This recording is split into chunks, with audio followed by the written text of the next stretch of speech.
Hey guys, Mr. Kavanaugh here. Good morning. Hey, I want to go through some notes with you, a continuation on the president, since we're really pressed for time. So you can go through some of this and we can go back over it while we're in class. Um, some of this you may already have, especially if you're in B3, but I don't think B1 has some of this information. So B3 students, you can go ahead and just fast forward through this and go through as need be. But I want to continue on. We've been talking about formal and informal qualifications for president. Formal, 35 years of age, natural born citizen, 14 years, continuously living in the country. Then we talk a lot about informal qualifications, like education level. Have they held elected office before? Communication, a variety of topics of what the electorate, remember that word, what the electorate looks for. So we've been talking about that. Let's continue on, especially for B1, students. Let's go on with the term of the president. How long in office?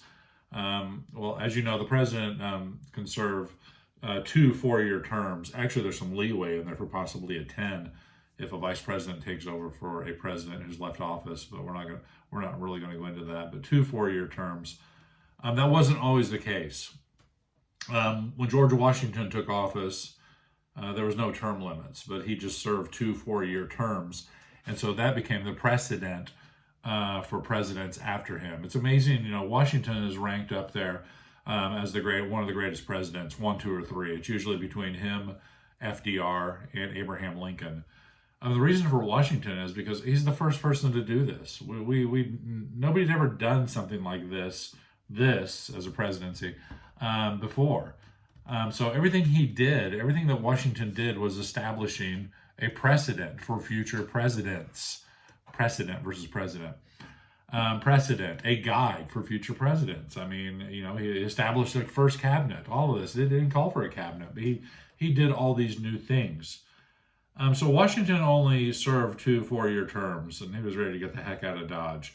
So after that, every president after that, up to FDR, only served 2 4-year terms.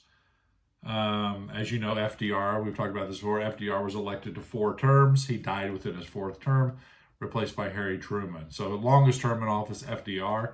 As you also know, the shortest term in office was Indiana's own, Virginia, via Indiana, William Henry Harrison, who he'd already been suffering a number of health issues, but gave that long-winded speech. He got even more sicker, if you will, and died about 30 days later in bed. Wouldn't wear his coat during the inaugural address because he had campaigned as a younger individual and gave this long-winded speech in a drizzly, cold rainstorm, and then died in bed 30 days later. So the lesson B, don't run for president. Just kidding, wear your coat. So shortest term in office.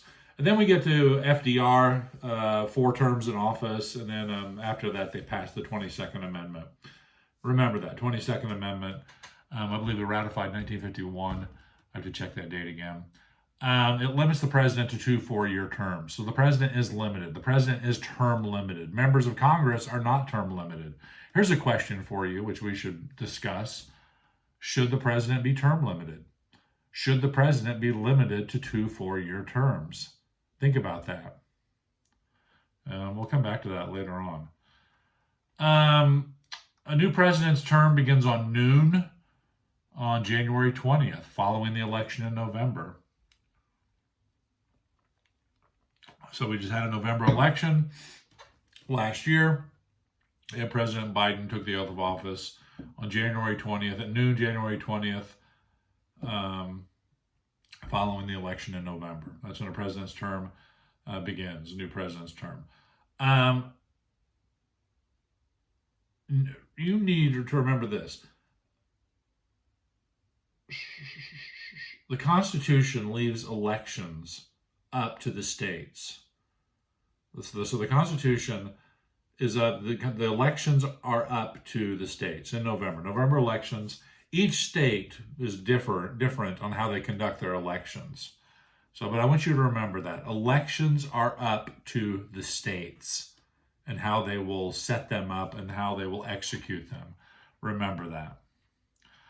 Going on to roles of the president. Every day, the president plays multiple roles every day. First thing in the morning till they go to bed at night, a multitude of roles. Like some of them I've typed up, like chief of state, chief diplomat. The president is our chief representative around the world, even though he's represented by the Secretary of State. Chief executive. The president is the chief executive, the CEO of the country. Remember, the primary duty of the president is to make sure the laws are faithfully executed, execute the laws of the land. Chief executive. The president is the chief citizen. So when countries around the world, when individuals around the world, they think of the United States, the first person they think about is who is president of the United States. The president is a party chief, which is my role on the weekends. Whoop, whoop. Party chief. The president is technically the head of their party. So Donald Trump, who just left office, Republican, technically he was head of the Republican Party, even though they do have somebody running it. And right now, Joe Biden is the head of the Democratic Party. Commander-in-chief. The president is the commander-in-chief of all armed forces. So the president, and there are many roles that the president plays. So the president continuously all day long plays these roles. Quick sidebar. It's just amazing to look at how presidents age when they come into office. You know, the presidency is a grinder. We'll look at some of those pictures side by side when they first come in and when they leave office. That was another thing we talked about, informal qualifications. We talked about age. So here we have Biden, who I believe is the oldest person elected president of the United States. Youngest person elected, I believe, was JFK. Not to be, I think Teddy Roosevelt, TR, I think he was, I need to go back and look, man. Mush. TR was sworn in as president, youngest, sworn in. I believe JFK, though, was the youngest elected president. So the president plays a multitude of roles every day. Pay and benefits I have in there, not a big deal. I believe the president makes about $400,000 a year, which is actually relatively new. It used to be around $250, but I think it changed under George W. Bush. Numerous benefits, house to live in, cool jet to fly in. Keep in mind that all belongs to us, we the people. Order of succession. So if the president has to leave office, I want you to know the next 5 positions in line. So if the president has to leave office for some reason, then you know the vice president then will take over. Then it goes to the Speaker of the House. Then it goes to the President pro tem in the Senate, which is right now is Patrick Leahy from Vermont. Remember, the President pro tem goes to the most senior senator of that party, which right now is Patrick Leahy from Vermont, Democrat. Then it goes Secretary of State. Then it continues on down through the cabinet, if need be, till it gets to the last cabinet position, which is Department of Homeland Security. If we get that far, you're on your own. I'm out of here. So it goes Vice President, Speaker of the House, President pro tem, Secretary of State, and on down through the President's cabinet, if need be. That is presidential succession. Vice President, duties of the Vice President, Vice Presidential duties. 2 constitutional duties for the Vice President, 2 of them. The first one is to take over for the President if the President becomes incapacitated some way, shape, or form. That's the job of the VP, is to take over. And then the second constitutional duty of the Vice President is to act as President of the Senate. But as we talked about, it's an awesome title, President of the Senate. But as President of the Senate, the VP doesn't have a lot of power. As you recall, power resides with the majority leader. That's the person that wields the power in the Senate. But those are the 2 constitutional duties of the Vice President. Take over the President if need be, and act as President of the Senate. The President, it's interesting. The Vice President does much more. That wasn't always the case, though. John Adams hated being a vice president. John Adams, who loved to speak and debate, but there was no really opportunity for him to do that. And he had to just sit back on the sidelines because there was really nothing for the vice president to do when John Adams was vice president. He hated it. Who I believe it was Hannibal Hamlin. I may be wrong on that, but he said the vice presidency is not worth a warm bucket of spit. Really, though, it's interesting. Just a couple days ago, former Vice President Walter Mondale passed away. He was the vice president under Jimmy Carter. And a lot of historians really credit him with reinventing the office of the vice presidency and taking more of a proactive role, which he wanted to take a more proactive role and be involved in the executive decisions and having a lot more duties. And so he just passed a couple days ago. Former senator from Minnesota, vice president under Jimmy Carter. And some historians say that he really reinvented the vice presidency. And now you do see a more active vice presidency. But those are the only two constitutional duties of the vice presidency. Here's a question for you. Excluding impeachment, how may the president lose power? Well, we've talked about this before as well. Under the 25th Amendment, remember this, 25th Amendment, the president may relinquish power or have power taken from him, which was actually being kicked around at the end of Donald Trump's presidency, invoking the 25th Amendment due to some erratic behavior by the president. But under the 25th Amendment, remember this, under the 25th Amendment, let's say I'm president of the United States. I have to go in for surgery. I have to have a procedure done. I'm going to be under anesthesia. Well, if something happens, I'm not going to be much use to the country once I'm out on the operating table. So what I will do, I will submit a letter to the congressional leadership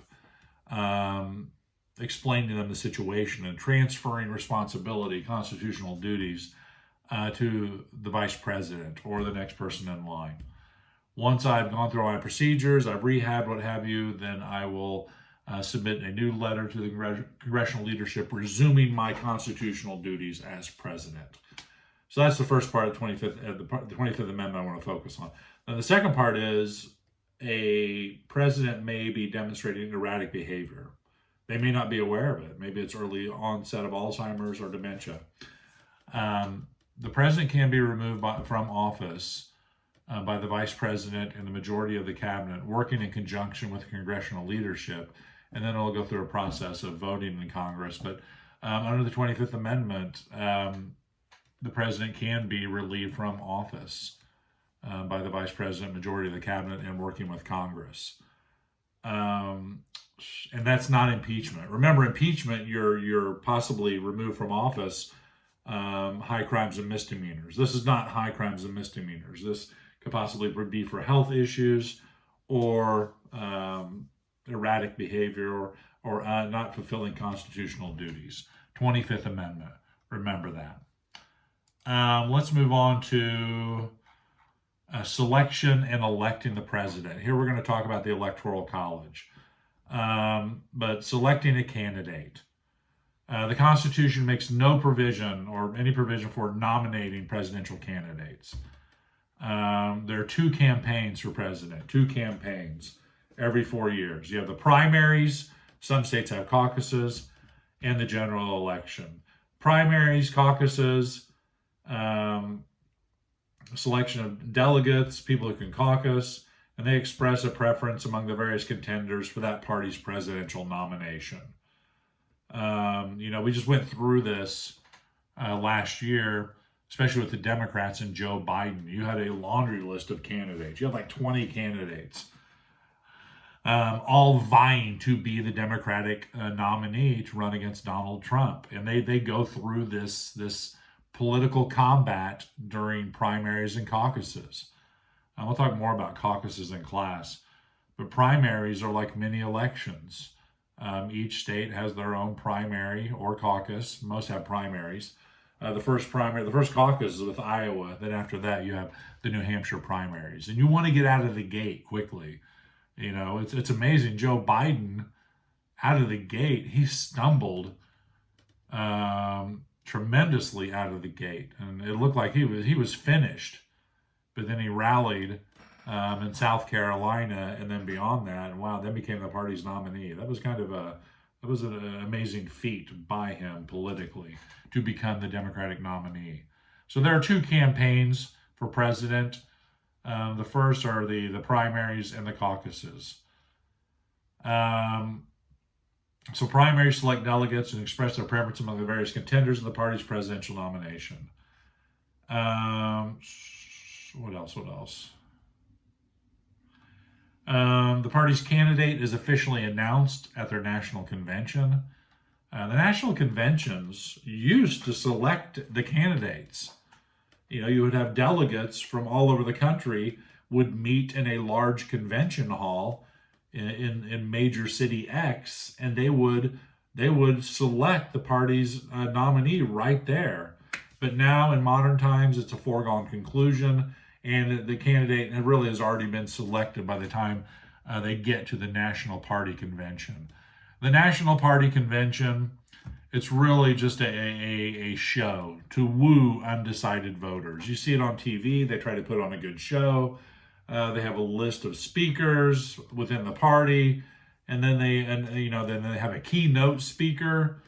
Actually, Barack Obama gave the keynote for the Democrats years ago, and that's where he made his name for himself. Obama did. He was a state senator from Illinois at the time, but he gave this amazing keynote speech at the Democratic National Convention, and Democrats are like, wow, who's that guy? Which really skyrocketed him to the White House. Then they will introduce the candidate, and the candidate then will give their first major address as the nominee for that party. So that's what happens at the National Convention. But really, it's just putting on a show. That's all it is at the convention. Selecting a president. Electing a president. Historically, the framers wanted to have a general election, a popular vote, one person, one vote. Hey, select this person. That's the president. But the framers said no. People are too spread out, uninformed. That would be a problem. So the framers shot that idea down. Well, then somebody said, let's let the Congress select the president, and they said, oh no. The president will be under Congress's thumb, under Congress's control. So we're not going to let Congress select the president. Then Alexander Hamilton, he chimed in and he talked about, hey, let's let each state select a group of individuals, and they will represent the interests of the states in selecting the president. And the framers are like, we hate your guts, Hamilton, but go on, we'll listen, keep going. This would evolve into what today becomes known as the Electoral College.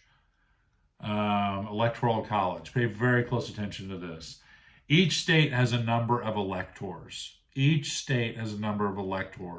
Which is based off of how many reps they have in the House plus their 2 senators. So there are 538 electoral votes available. Remember that. Well, why 538? There's only 535 in Congress. Washington, D.C. gets 3 electoral votes as if they were a state. That's why 538. You need 270 to get the office. You need 270 to win. Indiana has 11 electoral votes. Which state has the most electoral votes? You're right, California. California has 53 or 54 electoral votes. A lot. California could be its own country easily. So there are 538 electoral votes available. A candidate needs 270 to win. So we have the election in November. Every even-numbered year. Check that, every 4 years. Man, I'm out of it today. Sorry. We're going to look at winner-take-all versus proportional. So how it works, how the Electoral College works. Let's focus on winner-take-all. Indiana has winner-take-all. I hear people sometimes say, well, my vote doesn't matter. because the electors will decide. Your vote does matter on the popular vote. So let's look at Indiana. Everybody goes to the polls, they vote, and then the electoral vote in the state of Indiana, winner take all, is going to be based off the popular vote. So last election in Indiana, more people in Indiana voted for Donald Trump for president. That means Trump will receive all 11 of Indiana's electoral votes. That's winner take all. California has winner take all. More people in California voted for Joe Biden. So Joe Biden will receive all of California's 50-something electoral votes. That is winner take all. There are 2 states that have what's called a proportional system. Nebraska and Maine have a proportional system. And I've attached a link on the notes for you to look at. But Nebraska and Maine, they split up their electoral votes based on overall winners of the state, the popular winner of the state, and then they break up the districts as well, winners of the districts. So the thing to remember is Nebraska and Maine, they break up their electoral votes in their states. They split them up based on the voting in the state, overall state, and the districts. I've attached an article there for you to read. So winner take all versus proportional. Only Nebraska and Maine have proportional. All the other states have winner take all. The electors, each party in each state gets to pick a number of electors. In Indiana, you need to be big into political party politics to be selected as an elector. So Democrats pick 11 electors here in Indiana. Republicans will pick 11.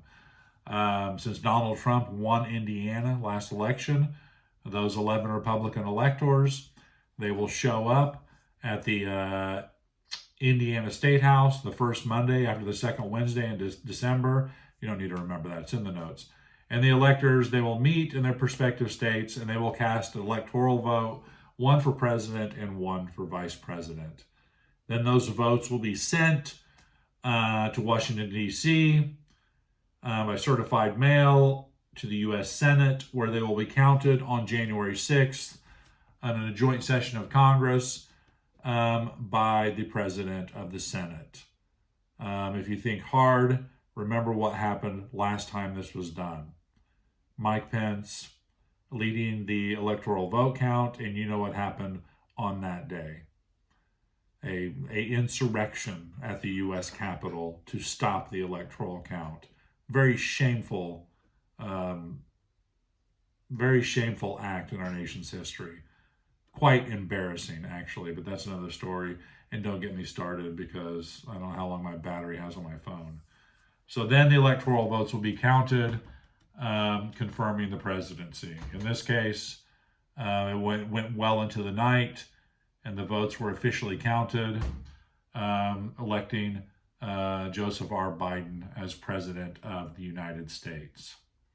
Flaws in the Electoral College. There are 3 major flaws with the Electoral College. Have these down. Have this down in your notes. 3 major flaws. The first one, if neither candidate wins a majority of the electoral votes, or it's an outright tie, it gets thrown into the House of Representatives. And the House will decide who becomes president. Well, people feel that's a disenfranchisement of the people. So if neither candidate wins the electoral vote, or it's a tie, it will go to the House of Reps and they will decide. And they will go through a series of ballots. I'm not going to really delve deep into it, but it's unique. Each delegation only gets 1 vote. So, for example, there are 9 reps from Indiana in the House, and they only get 1 vote. But you'll have like a mini caucus in there, and they'll have to vote within their little group.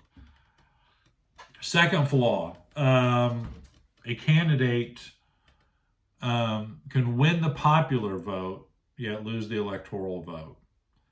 More people can vote for you, but due to the funkiness and uniqueness of the electoral math, you can lose. That happened last election to Hillary Clinton. More people voted for her, yet she lost the election due to the electoral math. That's the second flaw. Third, it used to be, actually, this is not so much a flaw anymore, so I don't even know why I have it on there, because a lot of states have clamped down on this.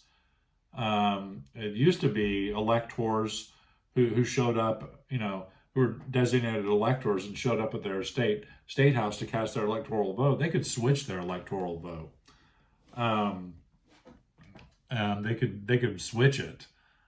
But many states, there's been legal action and a Supreme Court ruling that has stopped this. If you've been designated an elector, you're expected to cast your electoral vote for your party if you win. So, for example, Trump wins Indiana. The 11 Republican electors would show up at the Indiana State House at the date determined, they're expected to cast their electoral votes for Donald Trump. Well, there used to be that they could switch their vote. Well, somebody, I don't like Trump, I'm going to vote for this person, or I'm going to not vote at all. These, what were called faithless electors.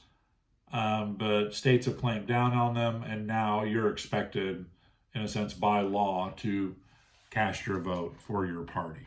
So that's not much of a flaw anymore. So really the two biggies are, if neither candidate wins the electoral vote or it's a tie, it goes to the House and they will decide. And a candidate can win the popular vote but yet lose the electoral vote. Those are the biggie flaws. Here's a question for you to percolate on, and we'll try to get to in class. Is the Electoral College obsolete? Do we no longer need the Electoral College? Should we do away with it? And we'll percolate on that a little bit, and we'll discuss it in class. So that's all I have for you right now. I'm going to forward these notes onto you on your classroom page and the video. Go through them, get some of these notes into your notebook, and we'll review back over them once we get into class. I hope it all is well. If you need anything, get back to me. Kavanaugh out.